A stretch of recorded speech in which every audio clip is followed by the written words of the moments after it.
Selamat datang di saluran sudut pandang senja. Mari dengarkan cerita pulang dinas lebih awal.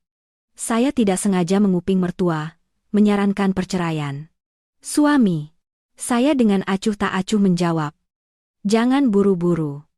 Tunggu. Sampai dia beli rumah. Setelah mendengar itu, saya membuat keputusan yang membuat mereka menyesal tiada akhir. Membawa koper kecil dan 2 tas hadiah besar. Putri berhenti di depan rumah. Pintu garasi baru, setengah terbuka. Pintu kaca di dalamnya hanya tertutup rapat, tapi tidak terkunci. Mungkin ibu mertua baru pulang dari pasar dan belum sempat menutupnya. Putri meletakkan koper. Hendak mendorong pintu masuk. Tetapi ia terhenti. Dari ruang tamu, suara nyaring Ibu Ayu terdengar jelas dan tajam. Benarkah? Nak ya Tuhan. Berkat dari leluhur kita bersinar, terang Hendra. Hendraku, suara Ibu Ayu melengking tinggi. Sangat bersemangat. Suara tepukan paha yang keras terdengar jelas. Bagaimana keadaan? Yani akhir-akhir ini, apakah dia mual-mual? Kamu harus hati-hati. Kalau hamil anak laki-laki itu sering lelah. Putri terpaku. Darah dalam tubuhnya serasa terkuras habis. Yani Hendra, suara dewa terdengar rendah. Diselingi bunyi korek api. Nada suaranya penuh kepuasan diri. Sangat berbeda dengan nada manis yang terpaksa ia gunakan saat berbicara dengan Putri. Dia sering mual. Bu, sudah lebih dari 2 bulan. Kemarin dia menangis terus mengeluh pusing. Nanti ibu, ingat untuk mentransfer 20 juta kepadanya, agar dia bisa membeli suplemen dan camilan. Gaji bulan ini belum saya terima. Dan kartu kredit juga sudah habis batasnya untuk membeli tas Yani kemarin. 20 juta saja. 50 juta pun akan ibu keluarkan. Tabungan ibu masih ada. Ibu Ayu tertawa terbahak-bahak. Lalu tiba-tiba merendahkan suaranya, dan berkata dengan nada sinis. Tapi intinya, kapan kamu akan mengusir wanita mandul itu? Sampai kapan kamu akan membiarkan cucuku tinggal di kontrakan sempit di luar sana? Hendra, tangan Putri yang memegang tas hadiah meremas erat hingga kukunya menancap di telapak tangan dan berdarah. Dia tidak merasakan sakit. Hanya merasakan dadanya hancur tertekan batu besar. Mandul. Ibu mertua menyebut menantunya yang setiap bulan memberinya 10 juta uang saku. Membeli ginseng dan suplemen untuknya. Sebagai mandul. Dewa mendecakkan lidahnya sedikit. Ibu jangan buru-buru. Nanti merusak rencana saya. Tiba-tiba minta cerai. Nanti malah mengusir kita berdua dari rumah. Bu, jangan lupa. Rumah 3 lantai ini harga pasarannya sekarang paling tidak 4 miliar. Dan sertifikatnya atas nama dia sendiri sebagai harta pranikah. Kalau ibu mengancamnya atau memaksanya menandatangani surat cerai, ibu benar-benar wanita yang gegabah. Suara dewa penuh penghinaan. Dia itu kepala bagian pemasaran yang cerdas. Tidak bisa ditipu dengan cara kasar seperti itu. Harus pakai perasaan. Suami istri hidup bersama. Bisikan kata-kata manis beberapa kali. Dia pasti luluh. Saya bilang kepadanya akhir-akhir ini ekonomi sedang sulit. Saya butuh jaminan untuk meminjam modal usaha. Tunggu sampai dia menipu saya untuk menandatangani surat pengalihan hak milik rumah ini kepada saya atau menambahkan nama saya di sertifikat. Setelah semua beres, Dewa meneguk air dan tertawa sinis. Ketika sertifikat dengan nama saya sudah di tangan, saya akan menceraikannya dan membagi 2 aset. Rumah ini dijual. Saya, ibu, dan Yani lebih dari cukup untuk membeli sebuah apartemen mewah. Saya juga sedang menyuruh orang membuat beberapa bukti palsu untuk menuduhnya berselingkuh. Saat itu, dia akan meninggalkan rumah ini dengan tangan kosong. Reputasi hancur. Tidak akan bisa bangkit lagi. Ibu mengerti, oh. Anakku. Kamu pintar sekali. Ibu Ayu tertawa riang. Suami istri. Harta juga milik keluarga. Suami. Siapa suruh dia sombong karena punya uang? Cepat lakukan. Perut Yani semakin besar setiap hari. Tidak bisa disembunyikan lama. Kita harus membawa ibu dan anak itu ke sini secara sah. Putri berdiri tak bergerak di balik pintu. Keringat dingin mengucur di punggungnya. Sinar matahari sore menyinari wajahnya dengan terik. Tetapi tidak membawa kehangatan sedikit pun. Dia pernah berpikir Hendra adalah sandaran. Suami yang luar biasa. Selalu mengabaikan tekanan dari ibu mertua tentang masalah anak untuk melindunginya. Ternyata di balik topeng suami penyayang itu ada sebuah sumur hitam gelap dan busuk. Dia pergi berdiplomasi. Bertemu klien semalaman. Menggunakan alasan pekerjaan sibuk. Padahal sebenarnya dia pergi bersenang-senang dengan wanita lain. Mereka merencanakan segalanya dengan cermat. Berencana mengambil rumahnya. Menghabiskan semua hartanya. Lalu membuangnya ke jalan. Dengan noda yang mereka sendiri ciptakan. Tas hadiah mahal di tangannya tiba-tiba terasa berat. Putri tidak menangis. Wanita yang telah melewati badai kehidupan seperti dia tahu betul bahwa air mata tidak menyelesaikan kontrak. Apalagi menghukum musuh. Rasa sakit yang luar biasa pada awalnya dengan cepat terbakar habis.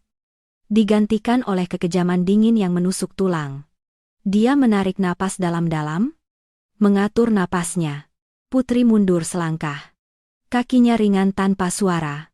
Dia berbalik. Membawa tas hadiah dan menyeret koper lurus ke ujung gang. Berdiri di depan tempat sampah umum besar berwarna hijau. Putri dengan santai membuka kotak sarang, walet kualitas premium seharga 10 juta rupiah.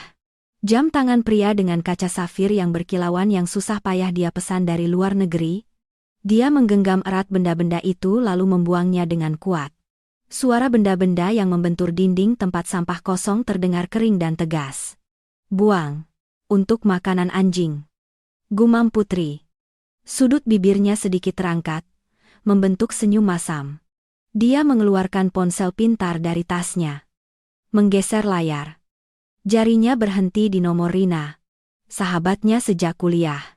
Yang sekarang menjadi pengacara ulung. Spesialis menangani kasus-kasus sengketa harta dan perceraian. Seekor serigala sejati di meja hijau. Panggilan langsung dijawab setelah 3 dering. Halo. Putri sudah sampai Jakarta. Bu Putri menarik napas. Dalam-dalam. Mendongak menatap langit sore yang berubah warna. Suaranya terdengar tenang dan hening. Tetapi berisi badai. Rina. Aku sudah sampai. Sedang berdiri di depan rumah. Suara ibu aneh. Ada apa? Rina dengan cepat menyadari ada sesuatu yang tidak beres. Kamu sedang di kantor hukum. Kan batalkan semua janji malam ini? Aku butuh kamu segera menyusun satu kontrak. Ya. Sebuah jebakan sempurna untuk mengusir 2 parasit itu dari rumahku. Angin sore bertiup kencang melewati gang kecil. Menerbangkan helai rambut yang menutupi dahi Putri. Matanya setajam pisau. Menatap lurus ke arah rumah 3 lantai yang familiar. Drama istri yang sabar dan penyayang selama 3 tahun terakhir resmi berakhir. Mulai saat ini, perburuan berdarah yang paling kejam baru saja dimulai. Kegelapan senja mulai menyelimuti gang kecil. Putri berdiri di depan tempat sampah selama beberapa detik lagi untuk mengatur napasnya. Merapikan rambutnya yang berantakan. Lalu mengendurkan otot-otot wajahnya. Senyum ramah yang biasa dari seorang istri yang lembut. Seorang menantu yang rajin. Perlahan muncul di bibirnya. Saatnya memainkan drama terbesar dalam hidupnya. Mas Hendra. Ibu? Putri sudah pulang. Putri berseru riang. Menggunakan kunci untuk membuka pintu kaca yang lain. Lalu membawa koper masuk ke dalam rumah. Di ruang tamu. Hendra sedang berbaring di sofa sambil bermain ponsel. Dan Ibu Ayu sedang mengunyah sirih sambil menonton televisi. Mendengar suara Putri. Keduanya terkejut. Ponsel di tangan Hendra terlepas dan jatuh ke lantai. Ibu Ayu ternganga.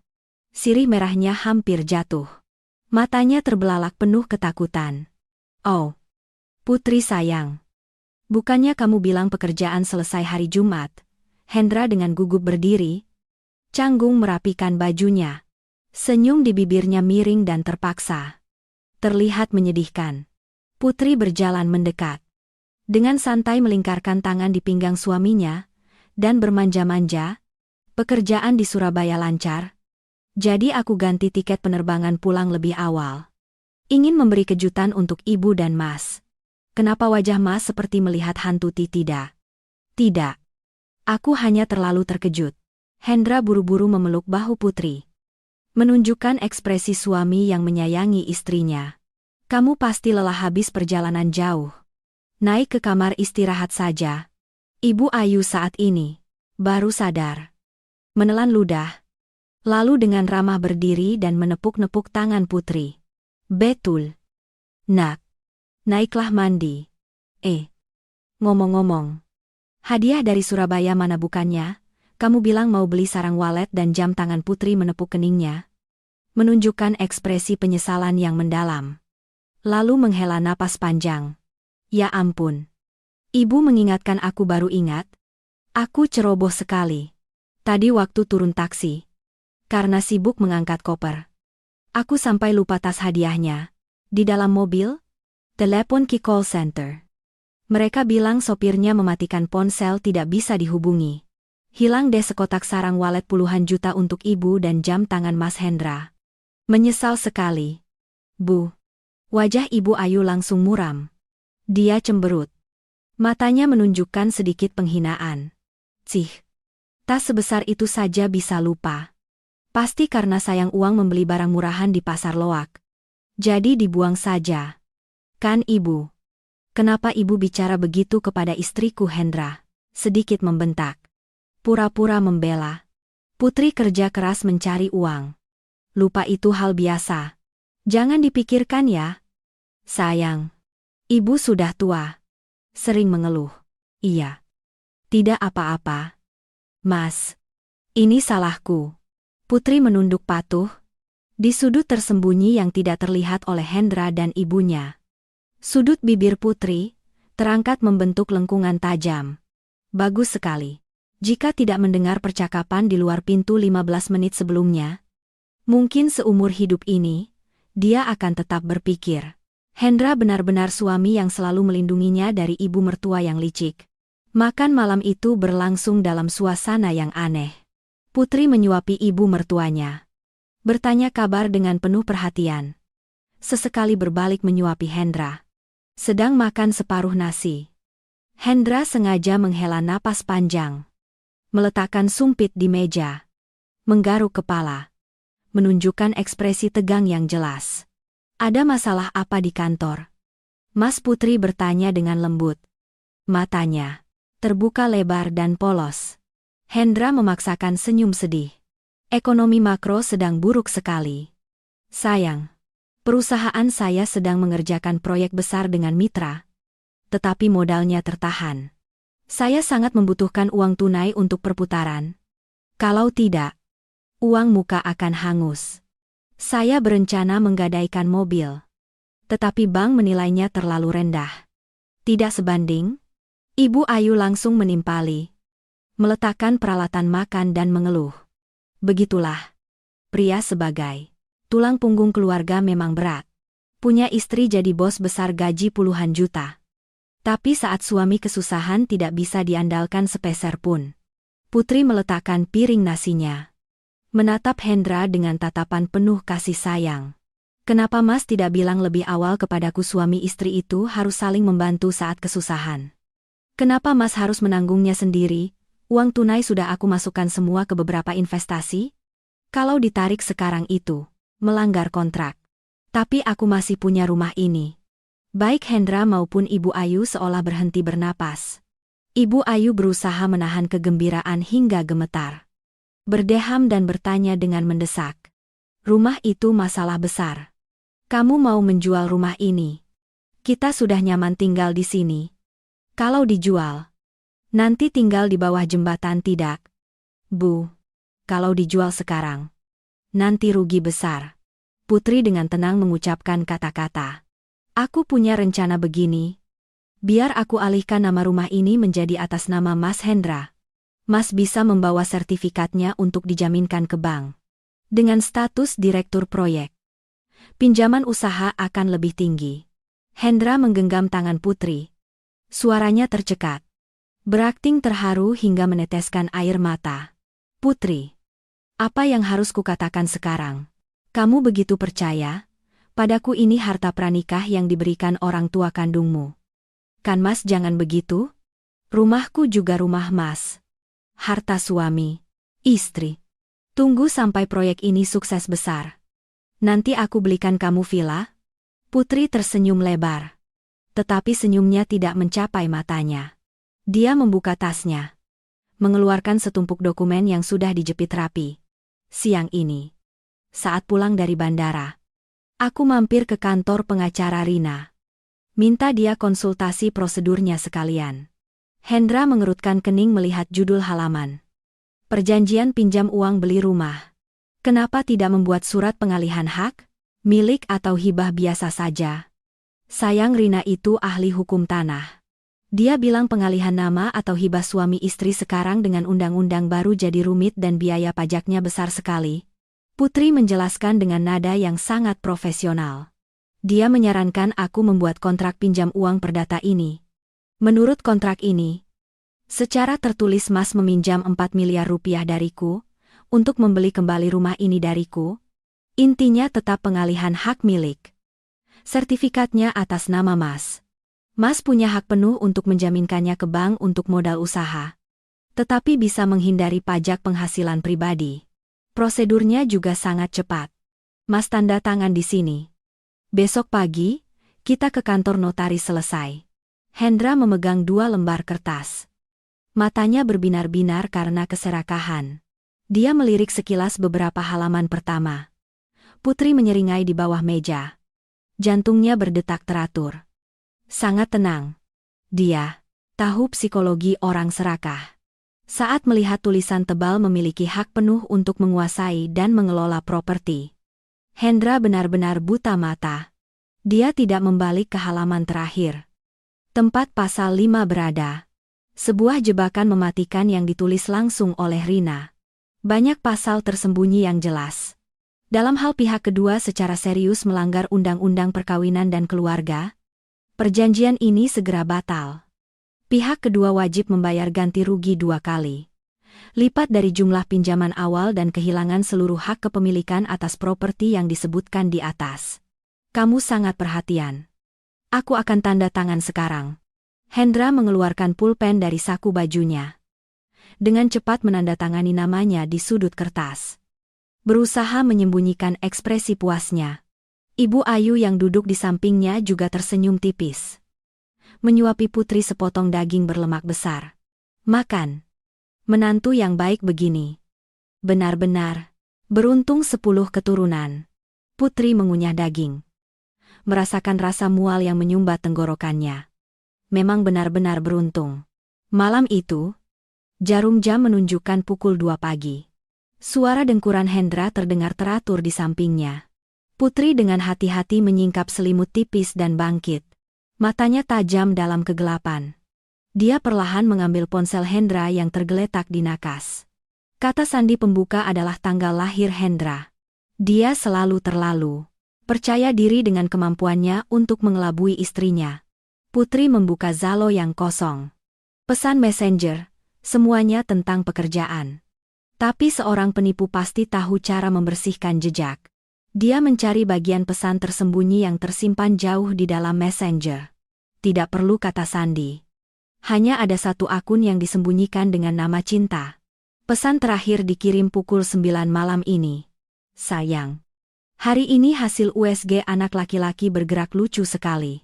Bayi ingin makan stroberi. Besok, Mas belikan untuk kita berdua ya. Hendra membalasnya segera setelah itu. Siap. Sayangku. Besok aku suruh ibu transfer 20 juta untuk kamu belanja sepuasnya ya. Sebentar lagi aku pegang sertifikat rumah. Tidur yang nyenyak. Sayang. Putri mengklik profil wanita itu. Profil tidak terkunci. Serangkaian foto muncul dengan jelas. Gadis berusia sekitar 22 tahun. Sangat muda. Kulit putih. Bibir merah menyala. Foto terbaru menunjukkan dia mengenakan gaun bodycon ketat. Berpose membelai perutnya yang buncit di depan cermin besar. Status. Bayi kecil ibu tumbuh setiap hari. Ibu berjanji akan memberi kita berdua status yang layak. Cahaya biru dari layar menyinari wajah putri. Memperjelas senyum dinginnya. Dia dengan cepat menggunakan ponselnya sendiri untuk memotret seluruh layar pesan dan profil pelakor bernama Yani. Lalu mengembalikan ponsel Hendra ke status arsip semula. Semuanya sudah dalam genggamannya. Pemburu telah memasang jaring pertamanya. Pagi itu, gerimis turun. Hendra baru saja mengeluarkan sepeda motornya dari pintu. Sudah buru-buru memberitahu Putri bahwa ada rapat mendadak di kantor untuk menutup penjualan akhir bulan. Jadi tidak akan pulang makan siang? Putri mengangguk.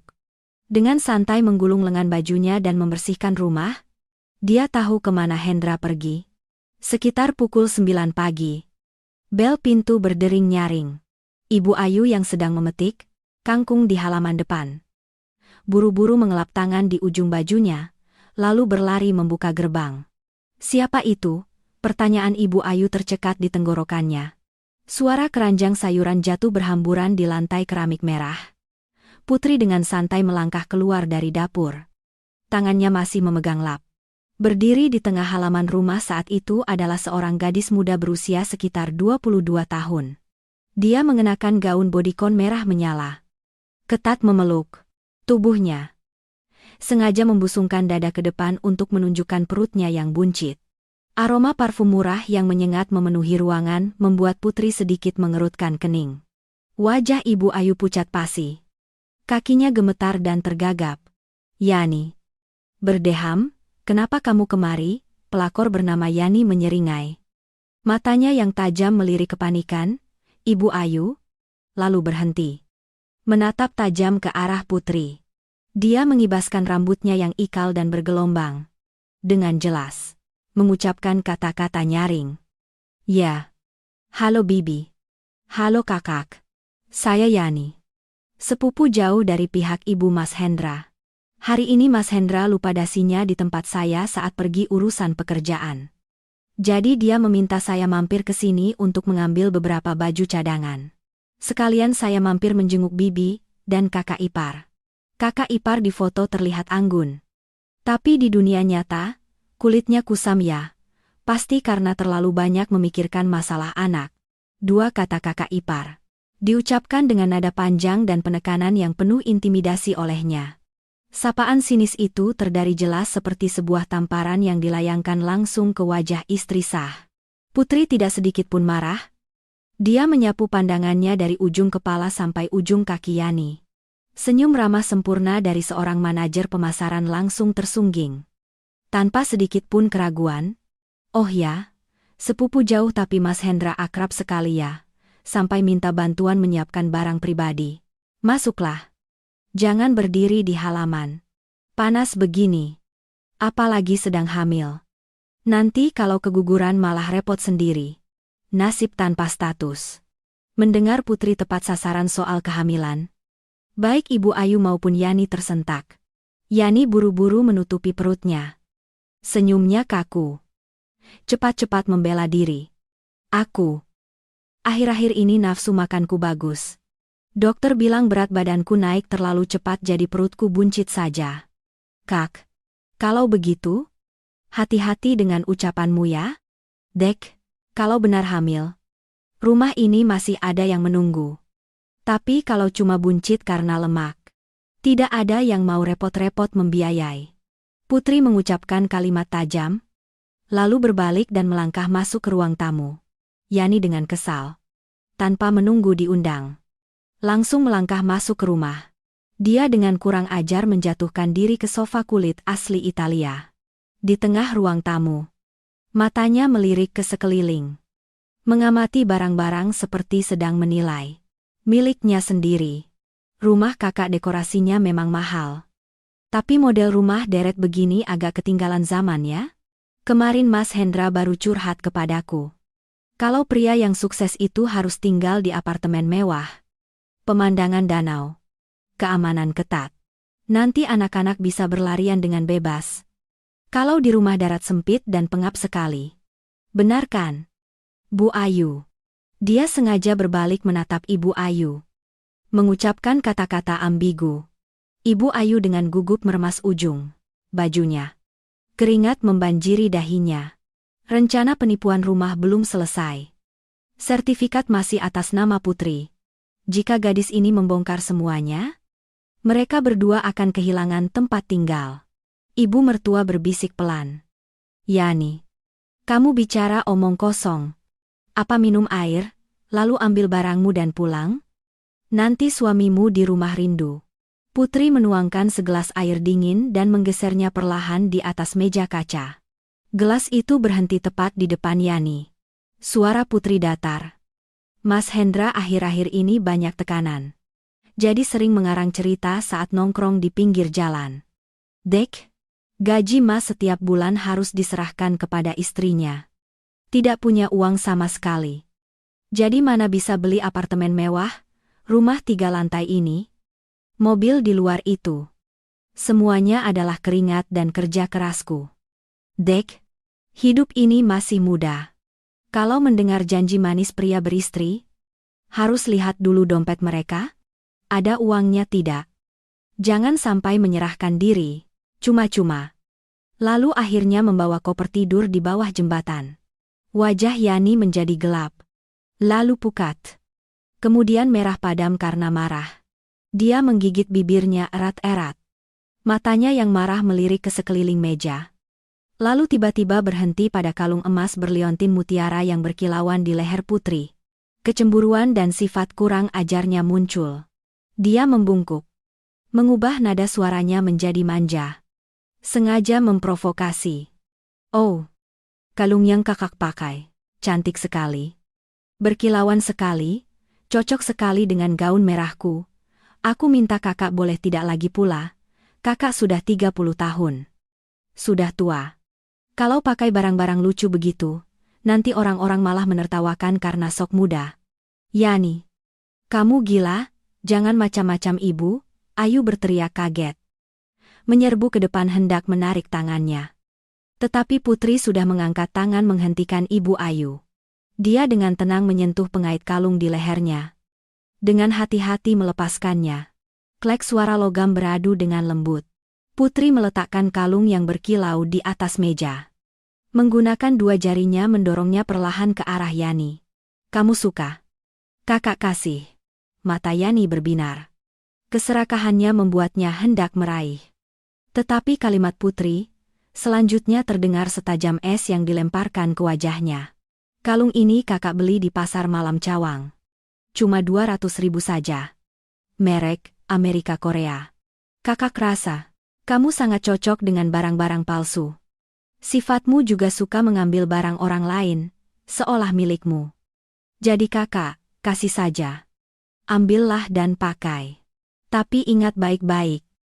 Kalau pakai barang palsu, jangan suka pamer.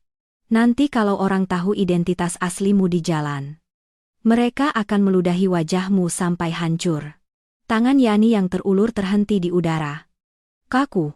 Wajahnya memerah padam lalu langsung berubah pucat. Dia dengan kesal mengepalkan tangan. Menatap Ibu Ayu memohon bantuan. Tetapi ibu mertua saat ini sudah ketakutan pucat pasi. Meringkuk di sudut tembok. Tidak berani membela diri, atau mengucapkan sepatah kata pun. Tepat saat suasana tegang seperti tali busur.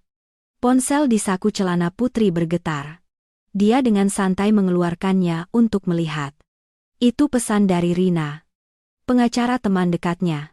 Senyum di bibir Putri perlahan meredup. Matanya menggelap saat membaca setiap baris tulisan. Putri, aku baru saja meminta kenalan di bank untuk memeriksa mutasi rekening. Hendra itu brengsek sekali. Dia memalsukan tanda tanganmu. Bekerja sama dengan temannya, kepala bagian layanan untuk menarik semua. 5 miliar di rekening tabungan bersama kalian berdua hari Kamis lalu. Uang itu langsung ditransfer ke rekening atas nama Ibu Ani. Pada saat yang sama, aku juga memeriksa profil Ibu Ani ini. Dia adalah ibu kandung Yani. Keterangan transfer adalah pembayaran pembelian apartemen senilai 2,5 miliar rupiah. Itu adalah seluruh uang tabungan yang Putri kumpulkan selama bertahun-tahun, yang rencananya akan digunakan untuk membuka perusahaan sendiri akhir tahun ini. Dia terlalu ceroboh menyerahkan rekening kepada Hendra atas nama bersama. Namun Hendra berani mengambil seluruh uang hasil keringatnya untuk membeli rumah bagi ibu kandung pelakor yang sekarang duduk dengan sombongnya di depannya. Putri merasakan kemarahan meluap di dadanya. Tetapi ia segera menekannya dengan kemauan baja. Dia perlahan mengunci layar ponselnya dan memasukkannya kembali ke dalam tas. Aura mengancam yang terpancar dari Putri begitu kuat hingga Ibu Ayu harus merinding dan memegangi dadanya. Putri mengangkat matanya setajam pisau melihat lurus ke arah Yani. Pelakor itu saat ini sudah merasakan hawa dingin di punggungnya, dan dengan gugup meraih tasnya bersiap untuk kabur. Sepupu jauhku. Yani. Suara Putri rendah dan ringan. Tetapi setiap kata seperti palu yang memaku pikiran Yani. Aku dengar akhir-akhir ini pemerintah dan hukum sangat ketat terhadap kasus penipuan uang. Mereka yang mencuri uang hasil keringat orang lain untuk membeli rumah dan apartemen. Setelah diselidiki, tidak hanya asetnya akan disita dan diblokir, tetapi ibu dan anak juga akan masuk penjara untuk melahirkan. Jadi, kamu yang sedang hamil, harus hati-hati berbicara. Ingat untuk memberitahu keluargamu agar berbisnis dengan jujur. Jangan sampai mata gelap melihat uang orang lain dan langsung menerkam. Yani ketakutan setengah mati. Mundur selangkah. Menelan ludah. Dia tidak bisa berkata apa-apa lagi. Kakinya dengan gugup tersandung karpet. Buru-buru meraih dasi, yang tergantung di gantungan dekat pintu, lalu berlari keluar gerbang seperti dikejar hantu. Di ruang tamu yang sunyi, hanya tersisa Putri dan Ibu Ayu. Putri perlahan berbalik, tersenyum ramah hingga menyeramkan. Menatap ibu mertuanya yang gemetaran. Berpegangan erat pada sandaran kursi. Ibu lelah ya? Naik ke kamar istirahat saja. Bu. Nanti kalau tekanan darah ibu naik lagi malah repot.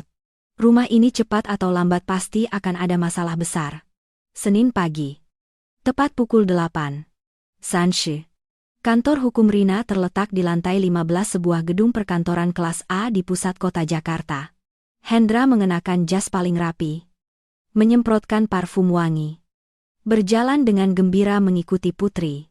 Impian memiliki rumah di tanah seharga 4 miliar rupiah di tengah ibu kota membuatnya melayang seperti di atas awan.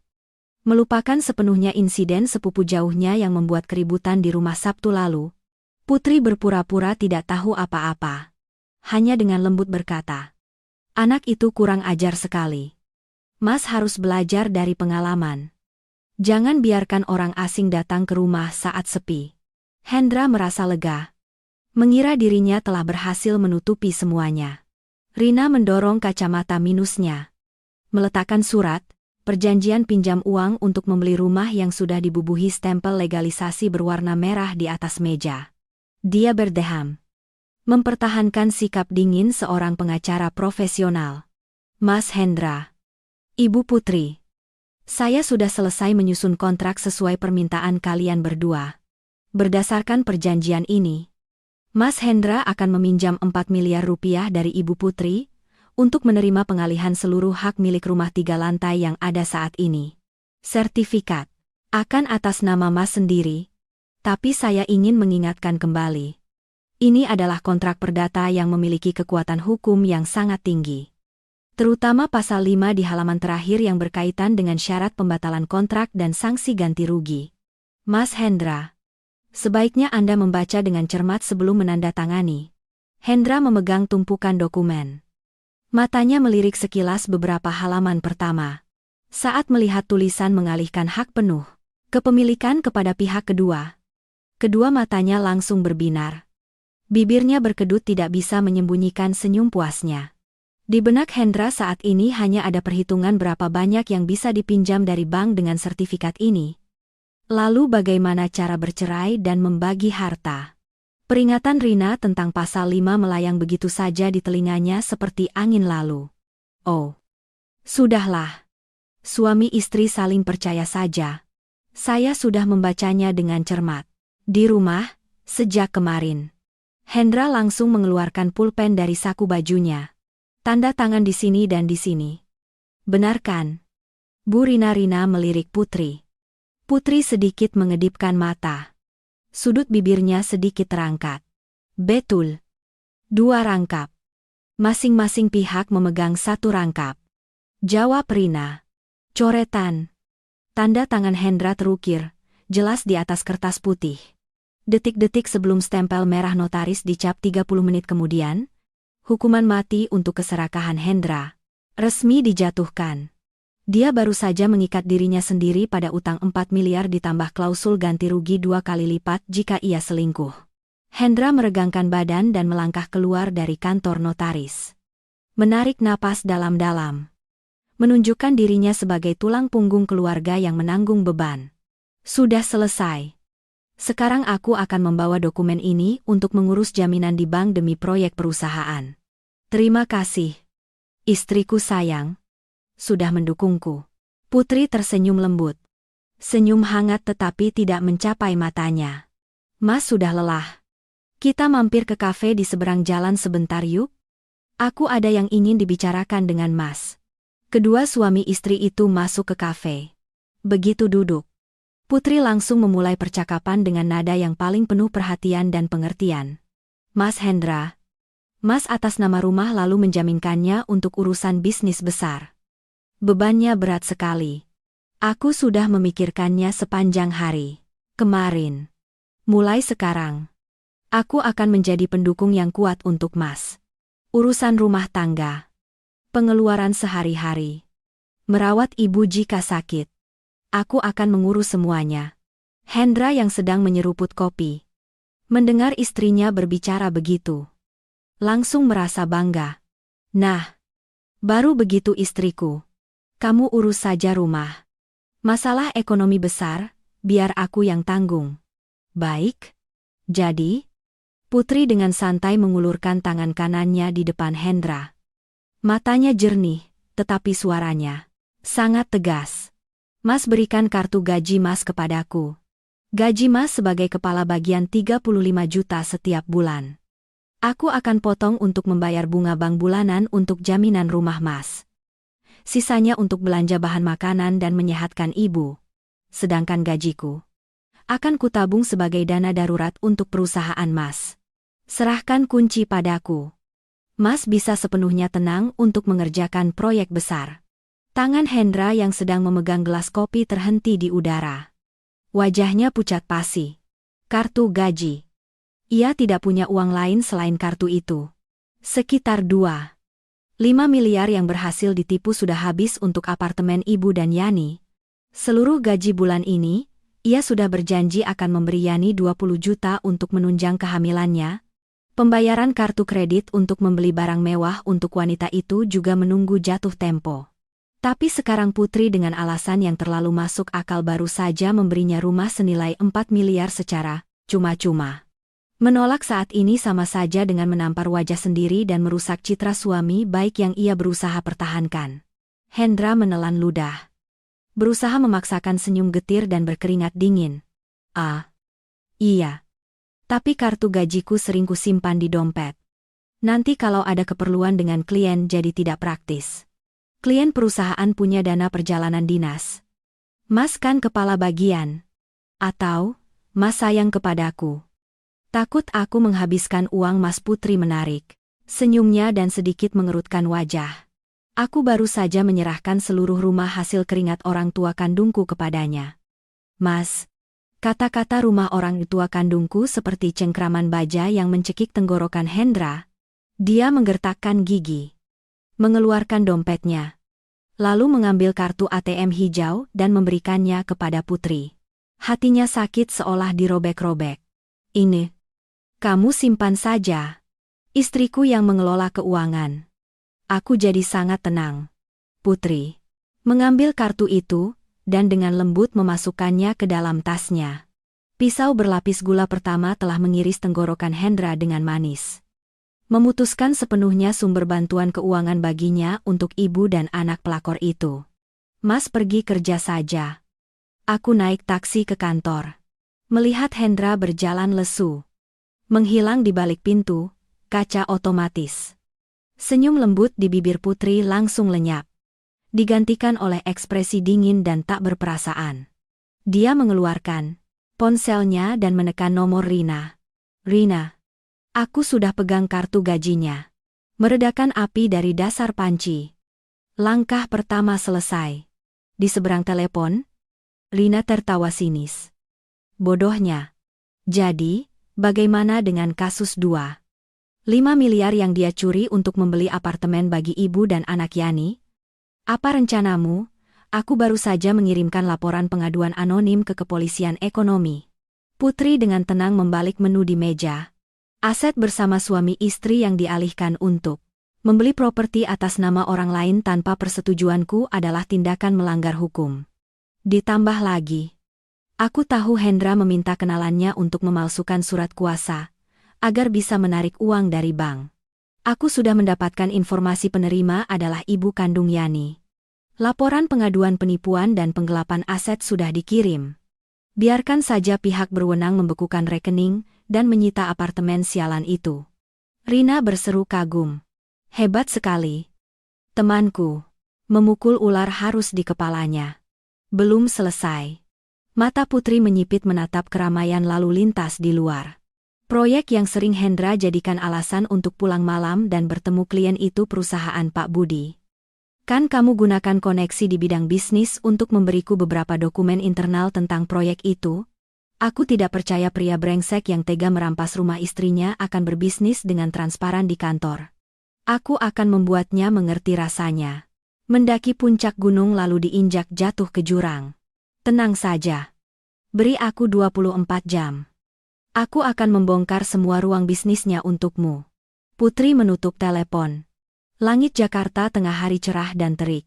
Musuh mengira sudah memegang kendali dan berhasil mengelabui wanita. Tetapi kenyataannya setiap langkah Hendra menginjak ranjau yang telah Putri pasang dengan teliti. Permainan baru saja dimulai dengan bagian yang paling menarik. Makan malam Rabu itu berlangsung dalam suasana yang mencekam. Sejak Putri mengambil alih kartu gajinya, Hendra, seperti orang yang duduk di atas bara api. Dia terus-menerus mengirim pesan secara sembunyi-sembunyi di bawah meja.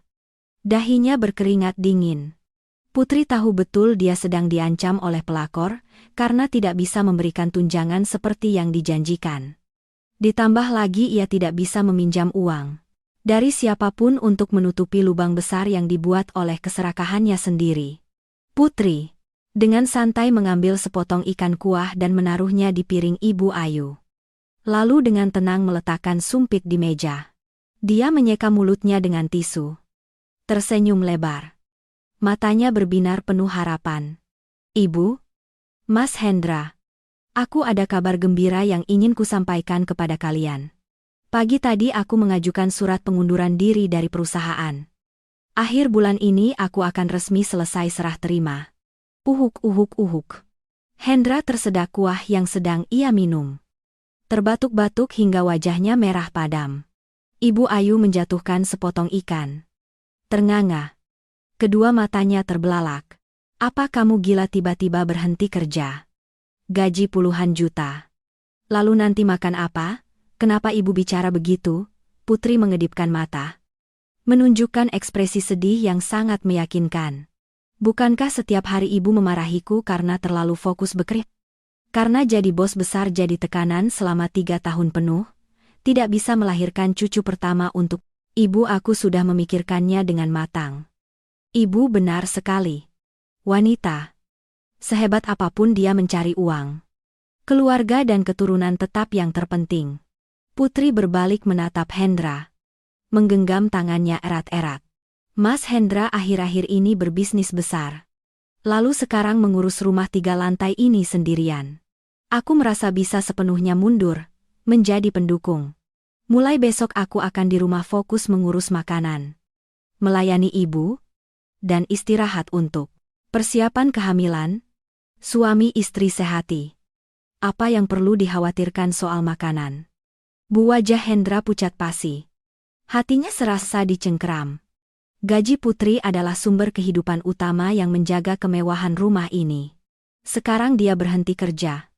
Kartu gajinya dipegang Putri untuk membayar bunga bank. Lalu dia hidup dari mana tapi Putri Hendra tergagap. Buru-buru menarik tangannya. Berusaha memaksakan senyum getir. Kamu sedang di puncak karier. Berhenti begitu saja, kan sayang. Akhir-akhir ini proyekku juga sedang butuh modal. Belum bisa segera menghasilkan uang tunai.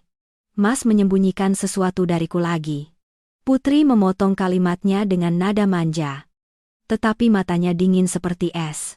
Kartu gaji Mas, 35 juta sebulan, ada padaku ini. Mas, dikurangi 20 juta bunga jaminan bank per bulan. Rumah kita masih punya 15 juta untuk kebutuhan sehari-hari. Agak terbatas memang. Ginseng dan sarang walet ibu. Mungkin mulai bulan depan aku harus ganti makan sayur mayur agar lebih sederhana. Tapi asalkan keluarga saling menyayangi. Makan dengan garam pun aku sanggup. Benar kan? Bu Ibu Ayu tercekat. Amarahnya meluap hingga tenggorokan. Tetapi ia tidak berani membantah sepatah kata pun. Ia pernah memaki Putri sebagai wanita mandul yang mengandalkan uang. Kini Putri menggunakan alasan yang sama untuk memutus sumber kehidupannya. Ia terdiam tak berdaya. Memikirkan mulai. Bulan depan tidak lagi punya uang banyak untuk perawatan rambut dan spa. Tidak ada sarang walet untuk menutrisi tubuh. Ibu Ayu sangat marah, hingga wajahnya berkerut seperti apel kering. Hendra duduk membisu. Keringat dingin mengucur deras di dahinya. Satu-satunya jalan keluar baginya telah Putri tutup rapat-rapat dengan cara yang sah dan benar. Minggu pagi. Cuaca musim gugur Jakarta yang sejuk. Putri berpakaian sangat cantik. Membawa tas bermerek edisi terbatas. Dengan gembira mengajak Hendra dan Ibu Ayu ke pusat perbelanjaan. Beberapa hari ini, rumah kita tegang soal keuangan. Hari ini libur. Jalan-jalan saja biar pikiran tenang. Mas. Putri merangkul lengan Hendra. Menyeretnya berjalan di atas lantai keramik yang mengkilap. Ibu Ayu berjalan lesu di belakang. Wajahnya masam karena khawatir. Hendra memasukkan kedua tangannya ke saku celana. Terlihat lesu. Sesekali diam-diam melihat ponselnya dengan ekspresi sangat gelisah. Putri sengaja membawa mereka berdua berputar-putar, lalu berbelok tajam ke area kosmetik mewah di lantai 1. Langkah kakinya berhenti tepat di depan konter merek terkenal. Sesuai dugaan dari informasi yang diselidiki pengacara Rina. Pelakor bernama Yani sedang berdiri terpaku di sana. Yani mengenakan seragam gaun hitam ketat. Wajahnya pucat pasi. Kantung matanya menghitam dan riasan tebal tidak bisa menyembunyikan ekspresi lelahnya. Kasus. Laporan penipuan pemalsuan, dokumen penarikan uang telah membuat kepolisian ekonomi mulai memeriksa dan memblokir rekening, serta menyegel apartemen ibu kandungnya.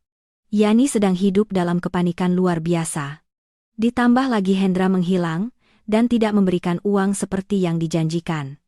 Dia terpaksa membawa perut hamilnya yang berusia lebih dari 2 bulan untuk bekerja berdiri selama 8 jam. Oh, ternyata Yani. Sepupu jauh Mas Hendra, Putri berseru. Suaranya melengking menarik perhatian beberapa karyawan di konter sebelah. Yani terkesiap. Menjatuhkan kotak bedak di tangannya ke etalase kaca. Mengangkat wajahnya melihat Putri berdiri merangkul Hendra. Tersenyum cerah. Wajahnya pucat pasi. Hendra terkesiap. Buru-buru menarik tangannya dari Putri. Matanya melirik liar ke sekeliling. Mencari jalan untuk kabur. Tetapi kedua kakinya seolah terpaku di tanah. Ibu Ayu gemetar. Memegang erat ujung baju Hendra. Mulutnya bergumeng. Aduh. Celaka. Celaka sudah. Putri dengan tenang mendekat ke konter. Matanya yang tajam melirik perut Yani. Nadanya manis, tetapi setiap kata seperti mengiris daging. Kakak kira kamu mual dan pusing parah. Sedang hamil anak laki-laki pertama ya salah. Anak laki-laki pertama kenapa harus berdiri menjual barang begini sampai pegal kaki lalu? Pacar Mas kaya raya. Yang membelikanmu apartemen mewah mana? Kenapa tidak di rumah saja berbaring di kasur king coil, merawat kehamilan? Malah membiarkanmu jadi begini. Yani menggigit bibirnya erat-erat hingga berdarah. Tangannya mencengkeram erat tepi meja kaca. Tergagap. Aku kerja sambilan saja. Kak. Oh. Kasihan sekali. Hamil besar berdiri sampai lelah sekali. Putri menghela napas. Berbalik menatap Hendra dengan senyum sinis. Mas Hendra. Mas ini saudara sepupu macam apa sih? Kok tidak peka? Lihat adik perempuan kesusahan kok tidak membantu. Ah, tapi aku lupa. Mas kan tidak bisa menolong diri sendiri. Mas kan sudah menyerahkan semua kartu gaji kepadaku. Mana ada uang untuk membantu adik Hendra terdiam. Wajahnya memerah karena malu. Berbicara dengan suara tertahan, melalui sela-sela giginya. Putri, sudah. Kita pergi ke tempat lain. Mereka sedang bekerja. Mas ini aneh ya kan masih keluarga. Putri menepis. Berbalik menunjuk sebatang lipstik mewah, seharga hampir 2 juta rupiah di etalase kaca. Yani. Ambilkan kakak lipstik ini. Mas. Hendra. Mas bayar ya. Sedikit uang ini anggap saja Mas belikan untuk adik perempuan sebagai penyemangat sementara apartemennya belum jadi ya. Hendra berkeringat dingin. Tangannya merogoh saku celananya yang kosong. Tergagap. Aku lupa dompetku di rumah. Pria kok ceroboh begitu. Putri mendecakkan lidah. Dengan santai membuka tasnya. Mengeluarkan kartu hijau yang familiar. Untung aku memegang kartu gaji Mas. Yani. Gesek kartu ini untuk kakak. Kartu Masmu ini. Kamu gesek saja yang banyak. Melihat kartu ATM di tangan Putri. Mata Yani menunjukkan kemarahan yang luar biasa bercampur ketakutan.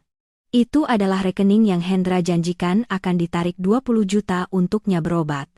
Sekarang kartu itu ada di tangan istri sah. Dan ia harus menunduk melayani wanita ini. Tangan Yani gemetar memegang kartu itu. Menekan mesin pos hingga air matanya hampir tumpah. Ibu Ayu yang berdiri di belakang. Menyaksikan cucu kesayangannya disiksa secara tidak langsung. Tetapi tidak berani mengeluarkan sepatah kata pun. Hanya bisa memalingkan wajah dan menggerutu dalam hati. Yani mengembalikan kartu dan tas belanja. Putri mendekat. Membisikkan sesuatu di telinga pelakor itu. Dengan suara cukup pelan, sehingga hanya mereka berdua yang bisa mendengar. Suaranya ringan tetapi dingin menusuk tulang. Apartemennya sudah disita. Kan uang juga sudah habis. Jaga baik-baik kehamilanmu ya, Yani.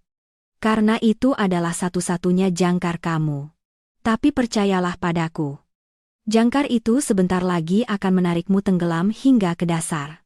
Setelah mengatakan itu, Putri berdiri tegak dan tersenyum. Membawa tas belanjanya dan merangkul Hendra pergi. Meninggalkan pelakor itu membeku di tengah pusat perbelanjaan yang ramai. Kakinya gemetar hingga tidak bisa berdiri tegak.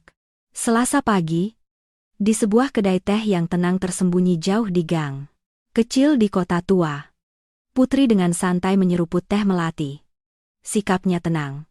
Sangat berlawanan dengan wajah tegang pria parubaya yang duduk di depannya. Itu adalah Pak Budi. Direktur perusahaan mitra strategis yang bersiap menanamkan modal besar 10 miliar rupiah ke proyek yang diwakili Hendra. Dunia ini memang sempit. Dan kalangan pebisnis di Jakarta semakin sempit. Selama bertahun-tahun menjabat sebagai kepala bagian pemasaran, Putri pernah membantu perusahaan Pak Budi mengatasi krisis komunikasi yang mematikan. Sehingga baginya, ia adalah dermawan sekaligus mitra yang patut disegani. Putri meletakkan cangkir tehnya. Dengan jari-jari rampingnya mendorong setumpuk berkas tebal di atas meja. Pak Budi, saya memanggil Bapak kemari bukan untuk menghalangi bisnis perusahaan Bapak, tetapi sebagai orang yang pernah bekerja sama.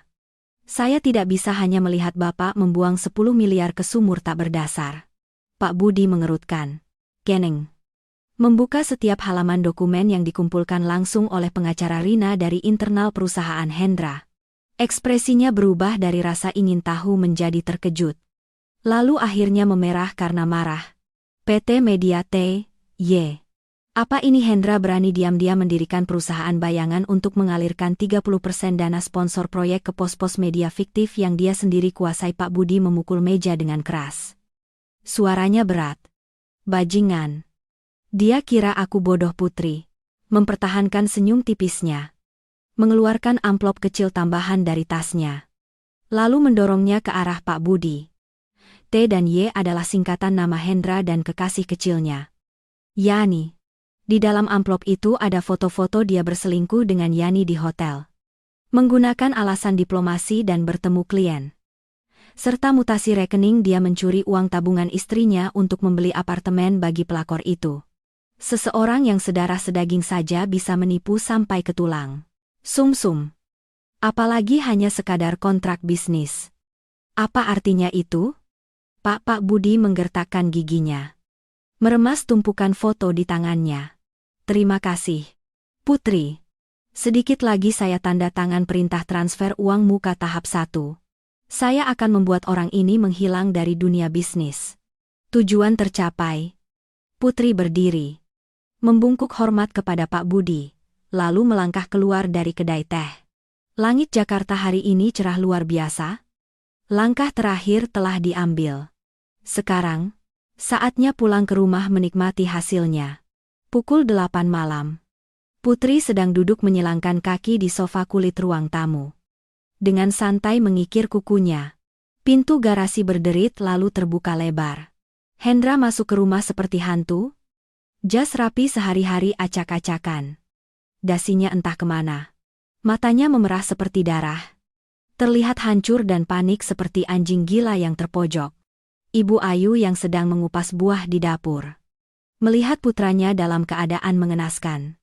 Langsung kaget menjatuhkan pisau, lalu berlari menghampiri. Hendra. Ya Tuhan. Ada apa denganmu? Kamu dirampok Hendra, tidak peduli melihat ibunya. Kakinya yang gugup tersandung ujung karpet. Langsung menyerbu ke depan Putri, lalu jatuh berlutut di lantai keramik merah. Kedua tangannya mencengkeram lutut Putri erat-erat. Suaranya gemetar menangis dengan sedih. Putri. Sayang. Tolong aku. Aku hancur. Putri berhenti mengikir kukunya. Sedikit mengangkat alisnya. Matanya jernih, tanpa sedikit pun emosi. Ada apa? Mas proyek, 10 miliar. Mas sukses besar sampai Mas senang berlutut berterima kasih kepada istri. Tidak. Pak Budi. Pak Budi membatalkan kontrak. Hendra berteriak. Air mata dan ingus mengalir deras.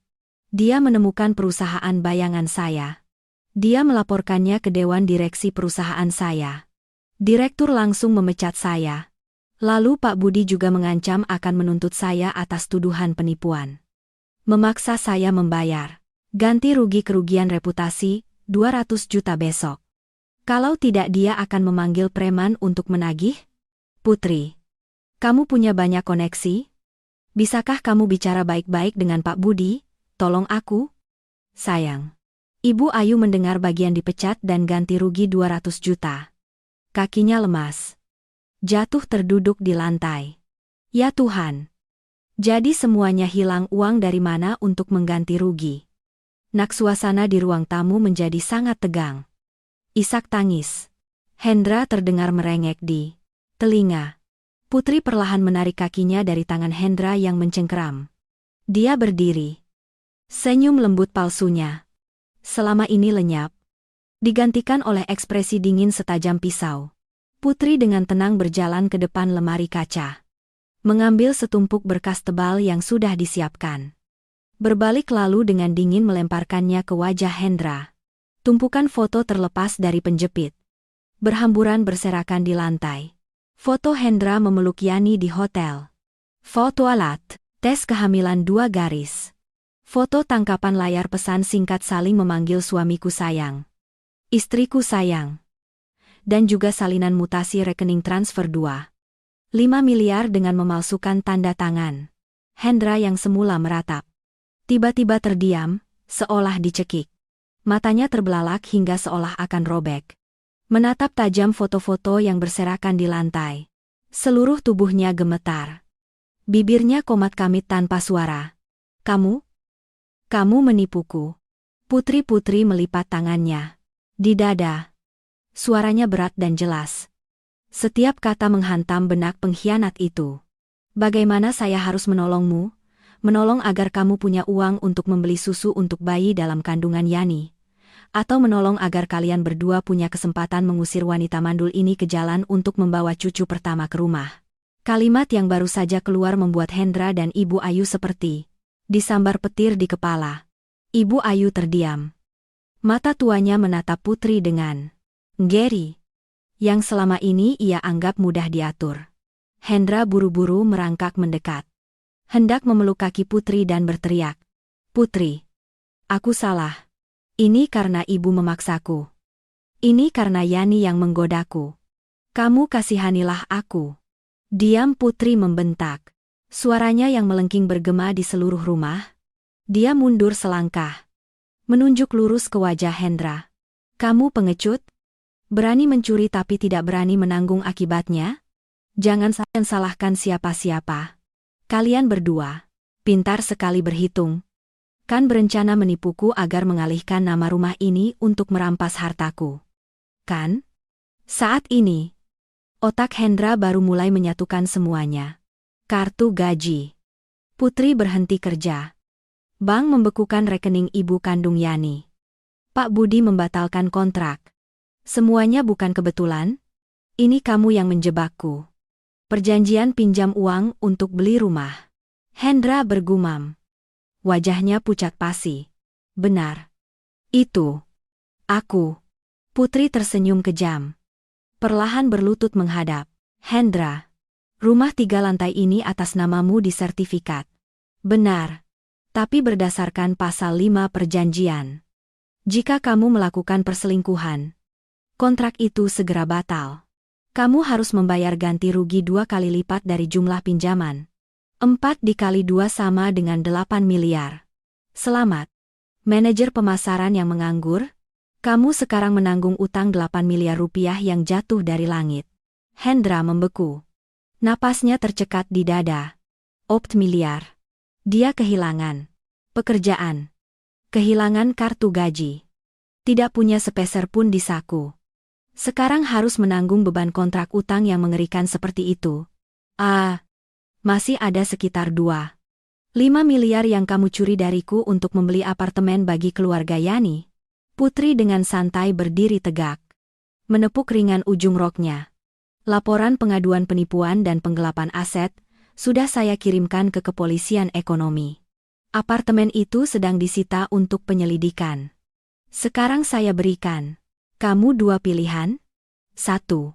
Segera tanda tangan surat cerai.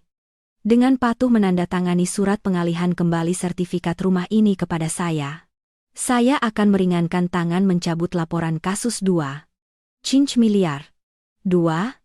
Kamu boleh keras kepala dan bersiaplah mendekam di penjara selama puluhan tahun. Suara guntur menggelegar di langit di luar jendela. Hujan deras mengguyur ibu kota. Di dalam rumah yang terang benderang, seorang pria yang keji jatuh, berlutut di lantai, memegangi kepalanya, meremas rambutnya, meratap dengan putus asa. Putri berdiri di sana. Matanya acuh tak acuh, menatap orang-orang yang harus membayar mahal atas keserakahan mereka sendiri. Balas dendam belum berhenti di sini. Orang-orang keji harus diungkap di depan umum. Tanpa terkecuali. Jarum jam menunjukkan pukul 12 malam. Hujan musim gugur telah reda sepenuhnya, meninggalkan suasana dingin dan sepi. Rumah 3 lantai itu tenggelam dalam keheningan yang menyeramkan. Sangat berlawanan dengan badai yang baru saja melanda ruang tamu beberapa jam yang lalu. Ibu Ayu telah kembali ke kamar tidurnya, mengunci pintu. Tidak berani mengucapkan sepatah kata pun. Sedangkan Hendra, pria pengkhianat yang angkuh sore tadi, kini meringkuk di kamar tamu di lantai 1. Ponselnya disita oleh Putri. Pintu luarnya dikunci rapat olehnya. Pasti dia sedang menggaruk-garuk kepala dalam kegelapan, merenungkan rasa malu dan utang 8 miliar yang melayang di atas kepalanya. Putri mengenakan gaun sutra tipis. Dengan santai membuka pintu dan melangkah ke balkon lantai 2. Dia menyalakan lilin aromaterapi beraroma kayu manis. Menuangkan segelas anggur merah untuk dirinya sendiri. Menikmati angin malam yang membelai kulitnya. Rasanya sangat lega bisa melepaskan kesabaran yang ditahan selama 3 tahun terakhir. Tiba-tiba layar ponsel yang tergeletak di meja rotan menyala. Ada. Pesan Zalo dari nomor tak dikenal. Putri menyesap anggurnya dan mengangkat ponsel untuk melihat. Sebuah foto hasil USG bayi berwarna hitam putih yang jelas disertai pesan manja. Sayang. Hari ini, bayi menendang kuat sekali. Dokter bilang bayi laki-laki sehat. Kaki panjang seperti ayah Hendra. Besok, Mas jemput kita berdua pergi makan ya? Aku sangat ingin makan steamboat. 30 detik kemudian. Sebuah pesan lain muncul. Oh. Maaf. Aku buru-buru jadi salah kirim. Nomor. Maaf ya. Kak Putri. Malam-malam begini malah mengganggu kakak. Pasti kakak sudah tidur pulas. Kakak jangan marah ya. Putri tertawa kecil. Tawa yang tidak mengandung sedikit pun kemarahan. Hanya rasa kasihan. Putri sudah tahu akal bulus orang ketiga. Hendra sejak sore tidak ada kabar. Ponselnya mati. Pelakor itu di rumah dengan perut hamil gelisah.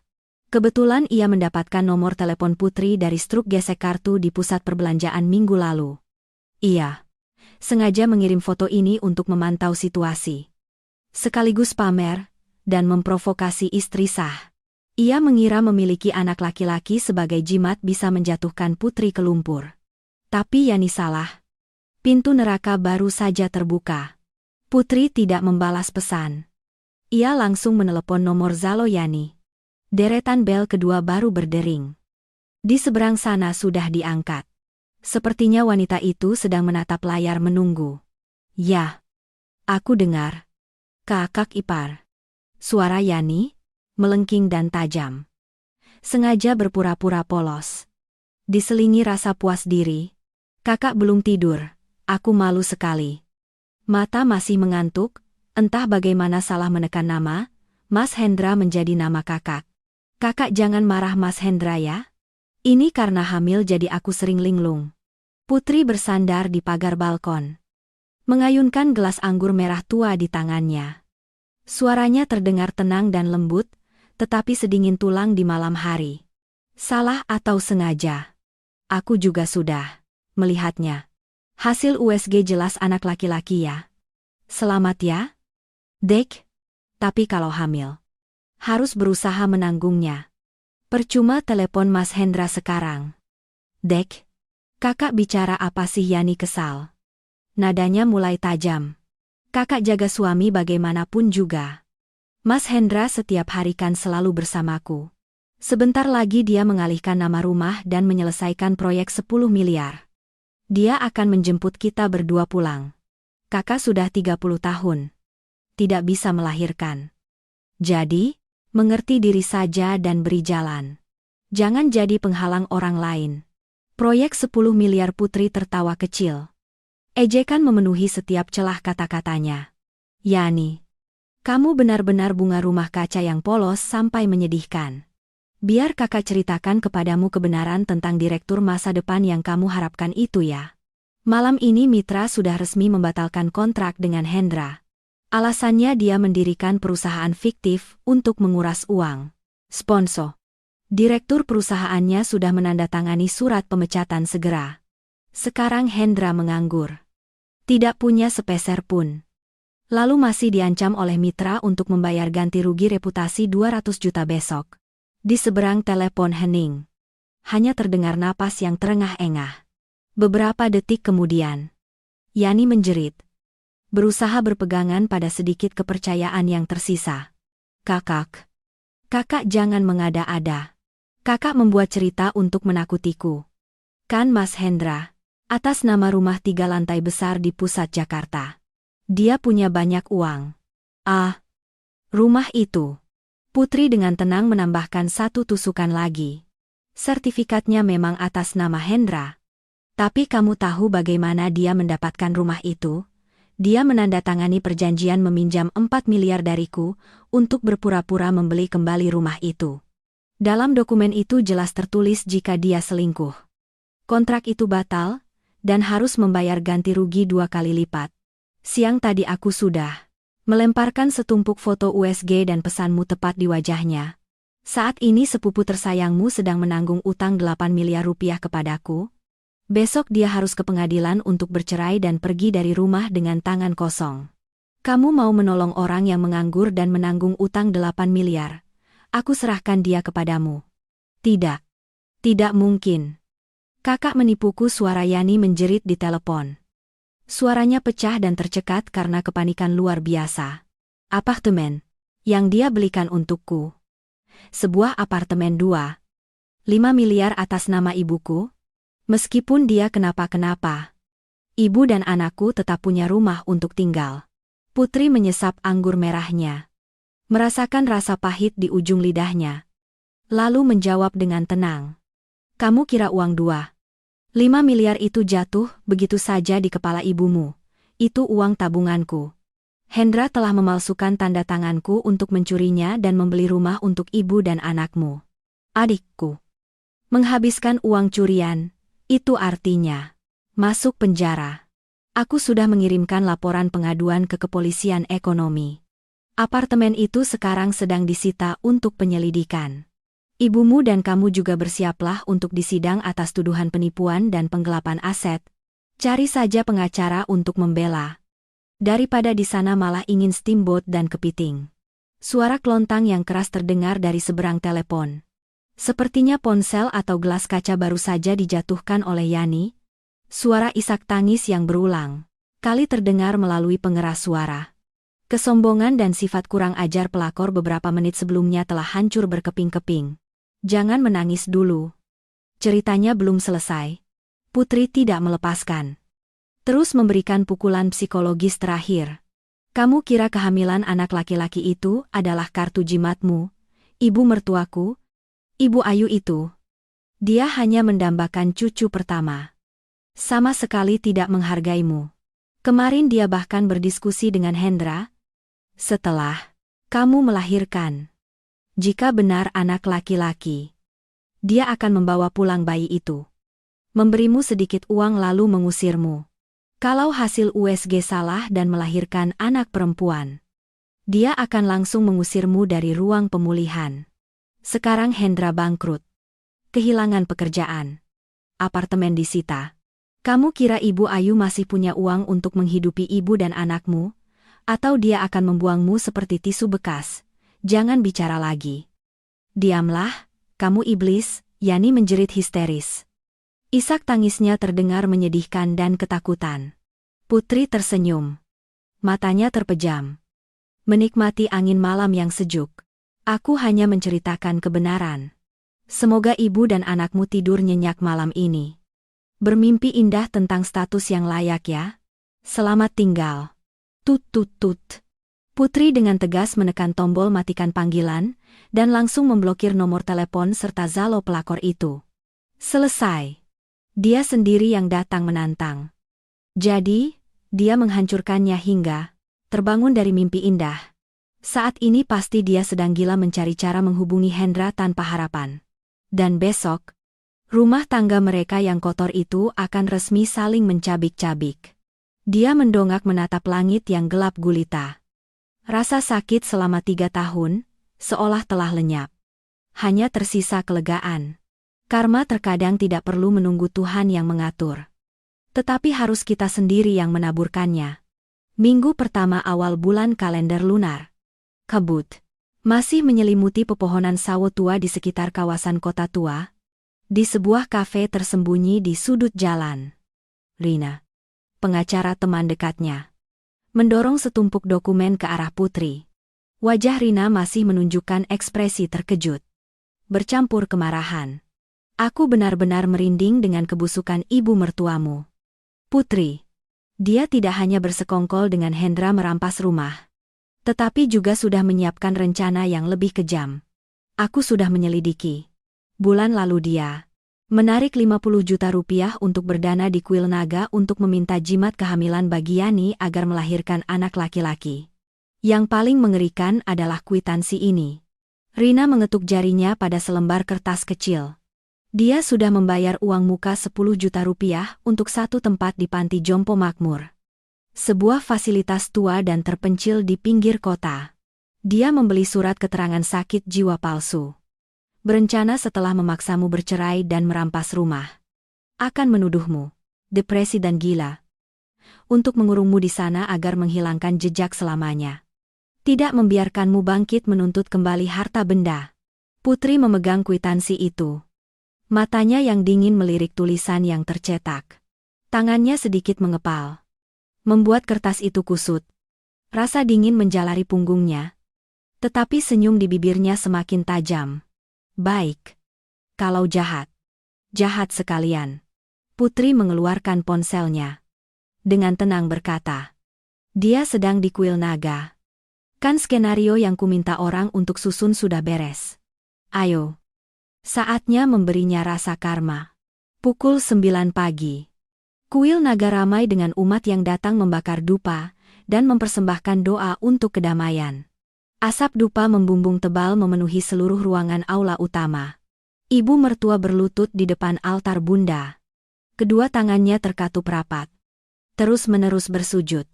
Wajahnya terlihat pucat pasi dan kuyu hanya dalam beberapa hari setelah serangkaian peristiwa menimpa rumahnya. Hendra meringkuk di kamarnya seperti orang gila. Dipecat dari pekerjaannya. Terlilit utang. Sedangkan Yani menelepon. Menangis histeris mengancam akan bunuh diri karena apartemennya disita. Impiannya untuk mengubah hidup dan menggendong cucu pertama kini diambang kehancuran. Om Mani Padme Hum. Aku bersujud kepada 9 penjuru langit. 10 penjuru Buddha. Mohon para dewa kasihanilah dan lindungilah putraku. Hendra. Dari segala musibah, usirlah menantuku yang sekarang. Dan berkatilah Yani, agar melahirkan dengan selamat dan sehat. Melahirkan cucu pertama untuk keluarga. Aku persembahkan persembahan yang tulus dari hati. Ibu Ayu bergumam berdoa. Keringat membasahi seluruh jubah birunya. Tepat pada saat itu. Biksu Arya. Biksu yang juga terkenal sebagai peramal nasib di daerah itu. Yang Putri telah berikan sejumlah besar uang, dan bukti-bukti jelas untuk membuka matanya sejak semalam. Perlahan-lahan.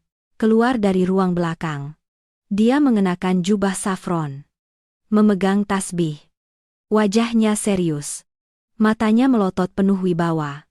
Biksu Arya berhenti tepat di belakang Ibu Ayu. Suara ketukan mangkuk kayu tiba-tiba terdengar nyaring dan berirama. Membuat ratusan orang yang sedang berlutut di sekitarnya terkejut dan menoleh. Karma. Karma yang luar biasa. Suara Biksu Arya bergema di seluruh aula utama, penuh kekuatan dan ketegasan. Ibu Ayu terkesiap. Buru-buru berbalik. Kedua tangannya masih terkatup di dada. Guru? Biksu Arya. Kepada siapa? Guru menegur biksu. Arya langsung mengarahkan tasbih ke wajah Ibu Ayu. Matanya marah. Aku menegurmu. Wanita, berhati iblis dengan mulut seperti malaikat. Kamu kira membawa 50 juta rupiah uang kotor, berlumuran darah kemari untuk berdana, bisa menipu para dewa. Menyuap hukum Buddha kerumunan di sekitar mulai berbisik-bisik. Semua mata tertuju pada wanita yang gemetar di atas tikar bunga. Wajah Ibu Ayu pucat pasi. Mulutnya tergagap guru. Guru menuduh saya tidak adil. Saya hanya berbakti kepada Buddha. Berbakti kepada Buddha tapi menghasut anak kandung sendiri untuk mengkhianati janji pernikahan. Berbakti kepada Buddha tapi membiarkan orang ketiga merusak rumah tangga orang lain. Bahkan berani datang ke rumah Buddha, memohon agar karma buruk itu berbuah. Biksu Arya mengangkat suaranya. Setiap kata seperti palu yang menghantam hati Ibu Ayu. Belum selesai. Menantumu bekerja keras mencari uang untuk menghidupimu selama 3 tahun. Memberimu rumah megah. Namun kamu tega membuat rencana penipuan. Menghasut putramu untuk merebut harta 4 miliar dari istrinya untuk mengusirnya ke jalan. Jahatnya hati seorang wanita. Ya Tuhan? Jahat sekali, wajahnya terlihat baik hati, tapi kenapa busuk sekali hatinya? Ya Tuhan, mertua seperti ini benar-benar, iblis berwujud manusia, suara sumpah, serapah dan caci, maki dari kerumunan umat mulai membanjiri Ibu Ayu. Dia sangat panik. Keringat mengucur deras. Buru-buru bersujud ke lantai keramik. Menjerit? Bukan. Itu fitnah. Menantuku mandul. Dia pantas mendapatkannya. Guru mendengarkan siapa yang memfitnah saya, Ibu? Jadi di mata ibu, 3 tahun saya melayani, ibu hanya berbalas 2 kata pantas mendapatkannya. Sebuah suara tercekat dan terisak-isak terdengar dari belakang kerumunan. Orang-orang otomatis menyingkir, membentuk jalan kecil. Putri berjalan mendekat. Ia mengenakan pakaian sederhana. Rambut terurai di bahu. Matanya merah dan berkaca-kaca. Sebuah akting luar biasa dari seorang istri.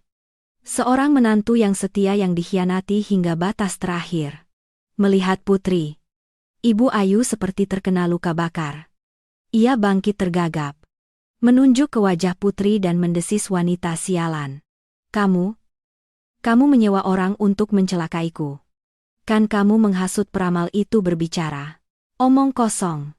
Saya tidak perlu menyewa, siapapun ketika hati nurani, ibu sendiri sudah busuk. Putri terisak. Tangannya gemetar. Membuka tasnya. Mengeluarkan selembar kertas dengan stempel merah dari kantor catatan sipil. Dia mengangkatnya tinggi-tinggi agar semua orang bisa melihatnya. Lihatlah. Semuanya. Ini adalah kwitansi pembayaran uang muka untuk panti jompo makmur di pinggir kota. Ibu mertuaku. Yang setiap bulan saya berikan 10 juta uang saku. Membeli sarang walet untuk menyehatkan. Malah menggunakan uang saya sendiri untuk memesan tempat untuk mengurung saya di sana. Dia dan suami saya berencana merampas seluruh rumah orang tua kandung saya. Lalu berencana memalsukan surat keterangan sakit jiwa untuk mengurung saya di panti jompo yang bobrok itu. Membiarkan saya mati sendiri. Hanya untuk memberi tempat bagi selingkuhan putranya. Kerumunan meledak. Kemarahan mencapai puncaknya. Para wanita paruh baya mengumpat keras. Bahkan ada yang tidak bisa menahan diri dan langsung melemparkan buah-buahan persembahan ke arah Ibu Ayu. Dasar kejam. Dasar binatang. Mati saja. Usir wanita itu dari kuil. Jangan biarkan dia mencemari rumah Buddha. Suara caci maki yang melengking. Suara teriakan yang riuh, rendah bergema di seluruh aula kuil. Tatapan jijik seperti ribuan anak panah menembus tubuh Ibu Ayu. Dia terhuyung mundur. Memegangi dada kirinya erat-erat. Detak, jantungnya berpacu liar. Darah mengalir deras ke otaknya. Begitu cepat hingga matanya memerah pekat. Rasa malu yang memalukan karena kejahatannya terbongkar di depan umum membuat sarafnya putus. Saya tidak bersalah. Ibu Ayu terbelalak. Menghela napas yang tercekat. Serangan stroke datang tiba-tiba. Menghancurkan sisa-sisa semangat hidupnya. Dia jatuh tersungkur ke belakang.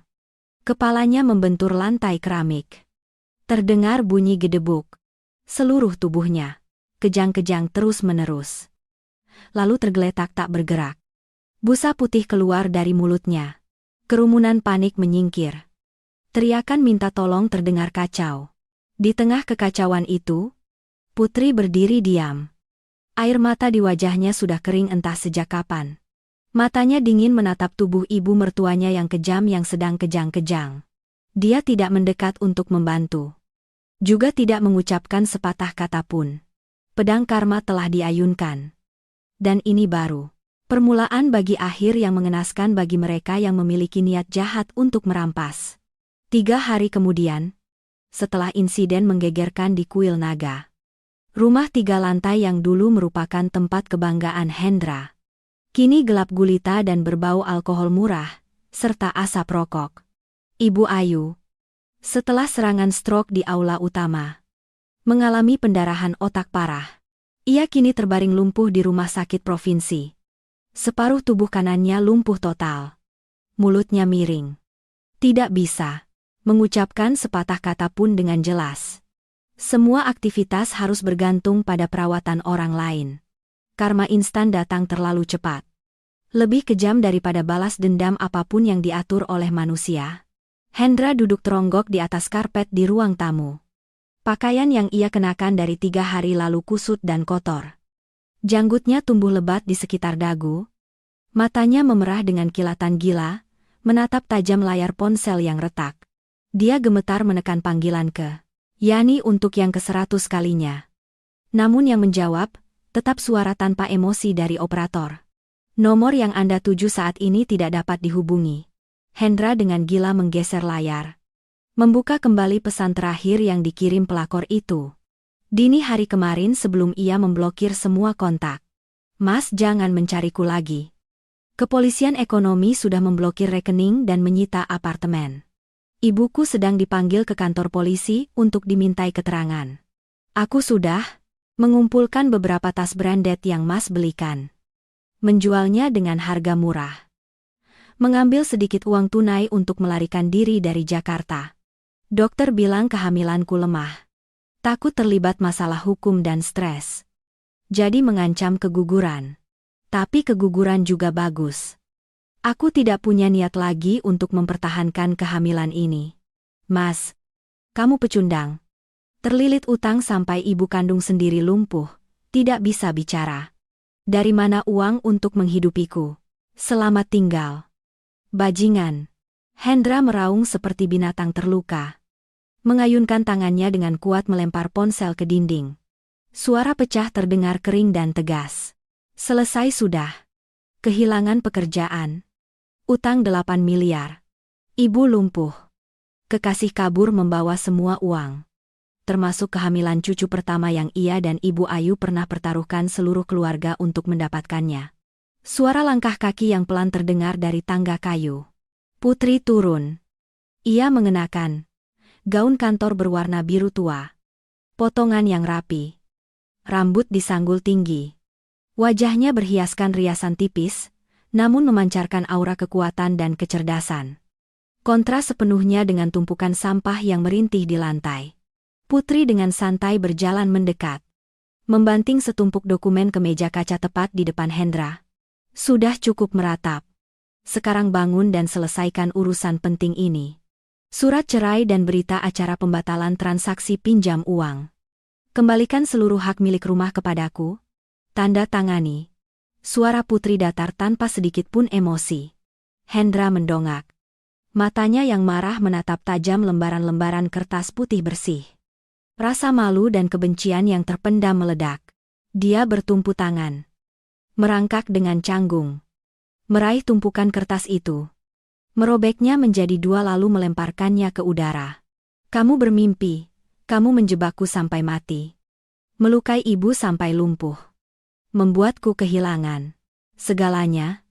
Sekarang kamu memaksaku pergi dari rumah dengan tangan kosong. Aku tidak akan tanda tangan. Kalau kamu berani. Bunuh saja aku, Hendra berteriak. Ludah muncrat kemana-mana. Putri mundur selangkah untuk menghindari kotoran itu. Sudut bibirnya sedikit terangkat, membentuk senyum jijik. Dia dengan tenang menjawab. Aku mencelakaimu itu karena aku menghasutmu tidur dengan Yani. Karena aku menghasut ibumu membeli tempat di panti jompo untuk mengusirku. Atau karena aku menghasutmu memalsukan tanda tangan untuk mencuri 5 miliar. Semuanya karena keserakahan kalian sendiri yang menggali lubang kuburan sendiri. Tidak tanda tangan juga tidak apa-apa. Aku sudah mencetak 3 rangkap cadangan. Kamu robek yang mana saja. Aku akan mengajukan laporan penipuan dan penggelapan aset ke kepolisian. Hukuman untuk kejahatan ini dari 12 sampai 20 tahun penjara loh. Hendra, pilih saja. Mendengar kata penjara. Seluruh tubuh Hendra gemetar. Tetapi di benak orang yang terpojok itu tiba-tiba muncul seberkas cahaya licik terakhir. Dia menggertakkan gigi. Mundur beberapa langkah. Menunjuk lurus ke wajah Putri. Lalu tertawa terbahak-bahak dengan kejam. Suara tawa. Kamu kira kamu memegang kendali. Putri, kamu kira keluargamu bersih dan mulia sekali kamu memaksaku. Aku akan menyeret seluruh keluargamu ke lumpur. Putri sedikit mengangkat alisnya. Kamu mau menggonggong omong kosong apalagi 3 tahun. Lalu, saat aku dipromosikan menjadi wakil kepala bagian penjualan. Hendra mengucapkan setiap kata dengan suara berat. Matanya melotot penuh kebencian. Ayahmu sendiri yang bermain belakang. Membawa 200 juta rupiah ke rumah direktur lama untuk menyuap agar aku mendapatkan posisi itu. Aku masih menyimpan USB berisi rekaman percakapan tawar-menawar antara ayahmu dan direktur itu hari itu. Kamu memaksaku pergi dengan tangan kosong. Aku akan menyerahkan USB itu kepada polisi. Tuduhan penyuapan juga cukup untuk membuat ayahmu hancur reputasinya. Membusuk di penjara. Jadi tanda tangan surat cerai dan bagi 2 rumah ini denganku. Aku akan menghancurkan USB itu. Kalau tidak, aku mati maka keluargamu juga harus ikut mati. Hendra terengah-engah. Dengan puas menatap Putri. Menunggu kepanikan luar biasa di wajah istrinya yang ia kira sudah ia genggam. Tetapi tidak. Dalam keheningan, hanya terdengar tawa lembut Putri. Awalnya hanya sedikit senyum. Lalu tawa renyah meledak. Membawa ejekan yang sangat pedas. Kamu tertawa apa kamu gila? Hendra kebingungan.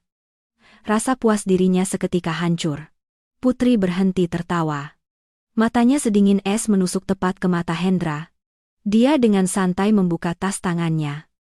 Mengeluarkan selembar kertas dengan stempel merah dari Lembaga Inspeksi Negara dari 3 tahun lalu. Melemparkannya langsung ke dada Hendra.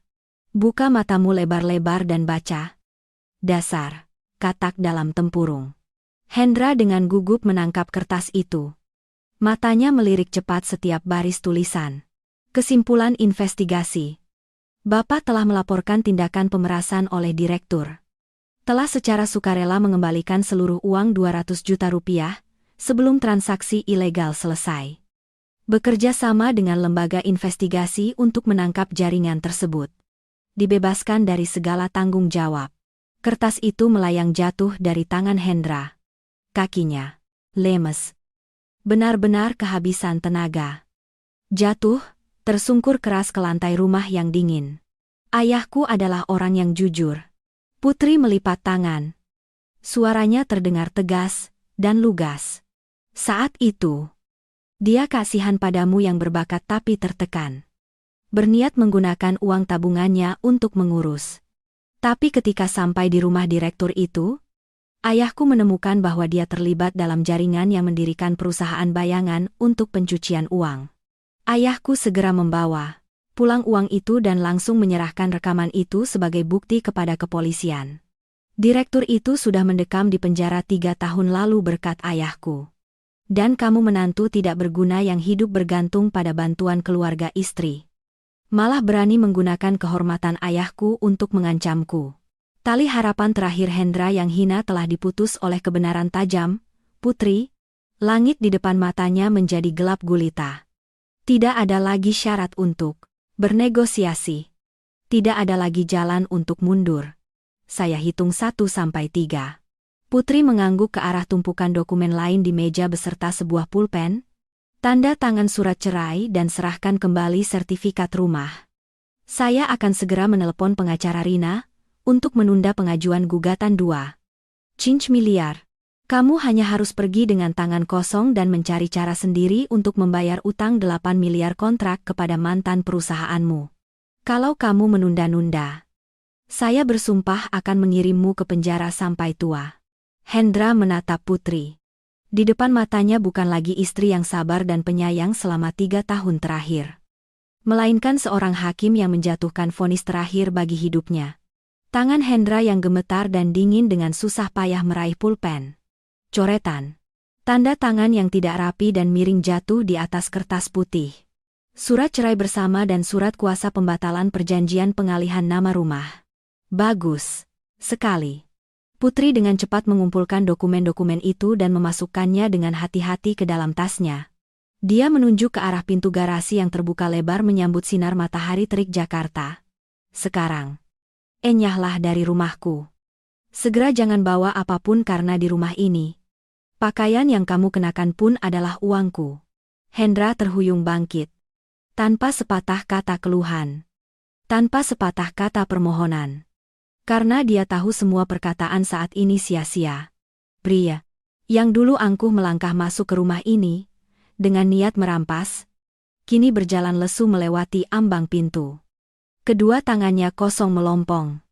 Lehernya tertunduk karena rasa malu dan putus asa. Putri berdiri di tengah ruang tamu menatap siluet pria keji itu yang perlahan menghilang di balik gang sempit. Dia melangkah mendekat dan menekan tombol remote. Suara pintu garasi berderit perlahan turun. Menutup selamanya babak gelap dan berdebu dalam hidupnya. Suatu pagi di musim dingin yang menusuk tulang di Jakarta. Angin utara berdesir melalui celah-celah jendela kaca kantor notaris. Putri duduk dengan tangan terlipat. Tenang menatap pembeli rumah yang menandatangani perjanjian pengalihan hak milik. Setengah jam kemudian, ponselnya bergetar, menandakan ada pesan. Rekening telah menerima penuh 4 miliar rupiah. Transaksi selesai. Rumah deret 3 lantai yang megah. Tempat yang pernah menyimpan begitu banyak harapan akan sebuah keluarga yang sempurna, dan juga tempat yang menyaksikan kebusukan terdalam hati manusia. Kini telah resmi berganti pemilik. Keluar dari kantor notaris. Putri menarik kerah jaketnya tinggi-tinggi. Dia memasukkan kwitansi transfer uang ke dalam tasnya. Tempat tergeletak rapi selembar kertas penting lainnya. Putusan cerai bersama dengan stempel merah, Pengadilan Negeri. Akhirnya semuanya berakhir. Bersih. Tanpa sedikit pun beban. Putri berjalan menyusuri trotoar yang dipenuhi daun kering. Masuk ke sebuah kafe yang familiar dan memilih sudut paling tersembunyi. Tangannya sedikit gemetar saat memegang ponsel.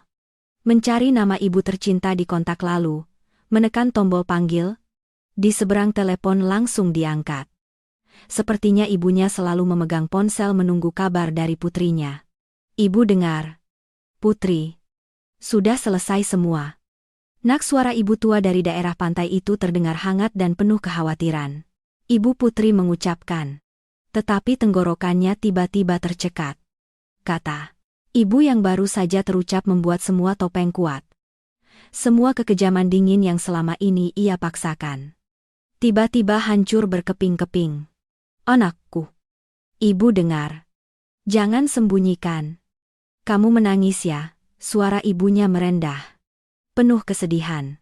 Air mata Putri mengalir deras. Membasahi pipinya yang pucat karena dingin. Dia menundukkan kepala di meja. Terisak-isak seperti anak kecil berusia 3 tahun. Aku sudah menjual rumah. Bu. Pagi ini aku juga sudah ke pengadilan mengambil putusan cerai. Mulai sekarang aku tidak punya suami. Tidak punya ibu mertua. Tidak punya keluarga kotor itu lagi.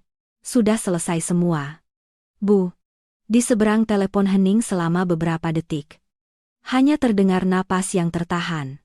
Lalu suara ibunya terdengar tegas dan penuh cinta tanpa syarat dari orang tua. Menangislah. Nak. Menangis sepuasnya lalu hapus air matamu. Beberapa bulan ini, kamu sendirian berjuang melawan orang-orang yang menipu guru dan mengkhianati teman. Kamu pasti sudah lelah sampai kelelahan? Kan wanita yang gagal dalam satu pernikahan itu tidak masalah? Kamu tidak melakukan kesalahan apapun? Hendra itu brengsek. Keluarganya licik. Tuhan sudah menghukum mereka. Sekarang kamu pegang uang. Kamu bebas. Putri. Bereskan barang-barangmu lalu naik kendaraan pulang ke rumah ayah dan ibu. Sepiring nasi. Sebutir terong. Bubur. Sayuran. Kita akan hidup bersama. Rumah kita selalu terbuka untukmu pulang. Aku minta maaf. Ayah. Ibu. Aku salah memilih orang sehingga kalian harus malu. Harus khawatir padaku. Putri terisak-isak. Tangannya memeluk dadanya yang terasa sakit. Rasa sakit pengkhianatan. Kesendirian di rumahnya sendiri. Baru sekarang benar-benar terungkap sepenuhnya. Anak bodoh melakukan kesalahan apa yang perlu dimaafkan, sudah. Diamlah. Jangan tinggal di kota yang ramai dengan banyak kenangan pahit itu lagi. Tinggalkan semua di belakangmu. Nak. Iya. Putri menghapus air matanya. Menarik napas dalam-dalam. Aku tidak akan menyerah. Aku menelepon untuk memberitahu ayah dan ibu agar tenang. Aku tidak akan langsung pulang ke kampung halaman. Bu. Aku ingin pergi ke tempat yang sangat jauh. Tempat yang tidak ada yang tahu siapa aku. Agar aku bisa memulai lagi dari awal. Baik. Kamu pergi kemana saja boleh. Asalkan kamu merasa tenang. Ingat untuk menelepon ibu setiap hari ya. Panggilan berakhir. Putri menatap keramaian lalu lintas di luar jendela kaca. Air matanya telah membersihkan lapisan abu masa lalu. Musuh telah tunduk. Uang ganti rugi. Keringat, dan air mata telah dikembalikan. Sudah saatnya serigala tua berganti kulit untuk menjadi bunga yang indah di bawah sinar matahari. 6 bulan kemudian, di dataran tinggi dalam hari-hari awal musim panas, matahari keemasan mencurahkan madu ke lereng-lereng pinus hijau yang rimbun. Udara dingin yang khas membawa aroma tanah merah dan bunga liar yang harum. Di sebuah lereng kecil yang tenang, jauh dari pusat kota, terdapat sebuah homestay kayu sederhana yang dikelilingi oleh rumpun bunga hortensia, biru yang mekar selebar 2 telapak tangan yang saling berhadapan. Papan nama kayu kecil tergantung di gerbang bertuliskan Homestay Damai, dengan tulisan tangan rapi. Putri mengenakan gaun sutra putih panjang. Rambutnya digelung longgar. Beberapa helai rambutnya melayang tertiup angin. Tidak ada lagi bayangan manajer pemasaran yang selalu mengenakan jas kaku, sepatu hak tinggi runcing, dan mata tajam penuh kewaspadaan. Putri yang sekarang ceria dan lembut. Matanya jernih memantulkan cahaya matahari yang berkilauan. Dia sedang membungkuk menggunakan gunting kecil. Dengan hati-hati memangkas daun-daun layu dari rumpun bunga hortensia di teras rumah. Suara lonceng angin yang tergantung di depan pintu berdering. Sebuah taksi berhenti di depan gerbang kayu. Pintu mobil terbuka. Sepasang suami istri muda menggendong seorang bayi. Berjalan terhuyung-huyung. Melihat sekeliling dengan bingung. Ya ampun. Lihat. Mas. Bunganya cantik sekali. Persis seperti di foto internet. Wanita muda itu berseru. Wajahnya berseri-seri. Putri meletakkan guntingnya di keranjang bambu.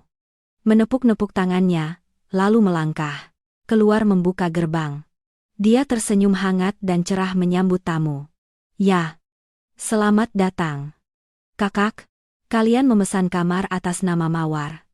Benar iya. Benar. Kak, kami naik penerbangan pagi sekali jadi agak lelah. Tapi sampai sini melihat pemandangan rumah kakak yang indah dan damai. Tiba-tiba jadi segar lagi. Wanita muda itu menjawab dengan senyum cerah. Kalian pasti lelah habis perjalanan jauh. Masuklah. Saya akan membawa barang bawaan ke kamar keluarga. Kalian di lantai 2. Pemandangannya langsung ke lembah pinus ya. Saya baru saja membuatkan teh atap manis. Kalian masuk ke ruang tamu. Duduk istirahat. Minum teh hangat untuk menghangatkan badan. Lalu baru ambil kamar. Putri dengan perhatian mengarahkan. Suaranya lembut seperti suara air mengalir. Dia mengantar tamu ke area ruang tamu yang dihiasi dengan perabot kayu hangat. Putri sendiri menuangkan teh dari teko tanah liat yang berasap mengepul. Membawa aroma manis. Lembut dari tanaman herbal pegunungan. Melihat senyum puas tamu ketika menyeruput teh pertamanya. Putri merasakan kehangatan mengalir di dadanya. Dia meminta izin tamu untuk pergi ke belakang meja resepsionis untuk mengatur pembukuan. Pria muda yang membantunya berkebun bernama Rio masuk membawa sekeranjang stroberi matang. Kak Putri. Stroberi di kebun, kita sudah matang semua. Kak. Kakak bawa keluar untuk tamu ya. Terima kasih. Hiu. Sore nanti. Kalau ada waktu. Jangan lupa tambahkan pupuk organik untuk beberapa rumpun hortensia di luar gerbang ya. Sedang bagus-bagusnya bunganya. Putri tersenyum sambil berpesan. Putri bersandar di meja kayu. Matanya memandang langit biru, jernih melalui jendela. 6 bulan yang lalu. Dia datang ke dataran tinggi dengan hati yang penuh luka. Menggunakan uang hasil penjualan rumah di Jakarta untuk membeli sebidang tanah kecil ini. Dengan tangannya sendiri, dia mendesain. Menanam setiap rumpun bunga. Meninggalkan jabatan yang glamor. Meninggalkan pertarungan sengit yang melelahkan di kota. Putri telah memilih kehidupan yang lambat, bebas, dan mandiri. Dia tidak tahu bagaimana Hendra sekarang berjuang dengan tumpukan utangnya atau bagaimana ibu mertuanya yang kejam menjalani hari-hari yang lumpuh. Dan dia juga tidak perlu peduli lagi. Hukuman terbesar bagi orang-orang jahat bukanlah terus merenungi kebencian, melainkan menunjukkan kepada mereka bahwa dirinya menjalani kehidupan yang jauh lebih indah dan bahagia ketika mereka tidak ada. Angin dari lembah bertiup membawa suara kicauan burung yang merdu. Putri membawa piring stroberi matang merah menyala. Melangkah ke teras rumah. Sudut bibirnya sedikit terangkat, membentuk senyum puas. Usia 30 tahun. Cakrawala baru telah terbuka dan kedamaian, sejati telah kembali. Cerita hari ini berakhir di sini. Terima kasih sudah mendengarkan. Jangan lupa untuk berlangganan saluran ini dan bagikan video ini untuk menyebarkan cerita-cerita bermakna ini. Sampai jumpa di cerita-cerita berikutnya.